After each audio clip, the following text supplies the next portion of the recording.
Dečak se zaljubio i Milenu poljubio. U školu je prati, ali je kući ne vrati. Živimo podalje, ali je volim još dalje. Kad pozove Milena, odmah skoči iz sna. Bravo! Zaljubio sam se u devojku i volim je najviše na svijetu.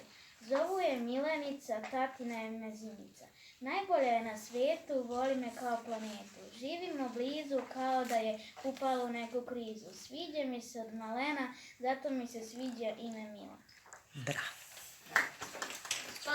Dečak Milenu voli, ali njega zadirkivanje boli. U školu je isprati i kući vrati. Prelazi preko puno sokaka, njegova je ljubav laka. Otac je puno zabrinut, dečak prelazi dug put. Oni žive blizu, Milena svaki dan doživljava reprizu. Čim ga zovne Milena, on prelazi brda kamena. Milena je mnogo lepa, zato drug oko nje šeta. I kad se ona razboli, on nju mnogo voli. Dečak je zaljubljen, ali nije lud, samo želi da mu Milena bude dobar drug. Milena je u školi stalno gladna, dečak misli da je Milena važna. Milena je lepa, dečak se cepa, mnogo je voli, njega ništa ne boli. Diraju ga u školi, a on jedino Milenu voli.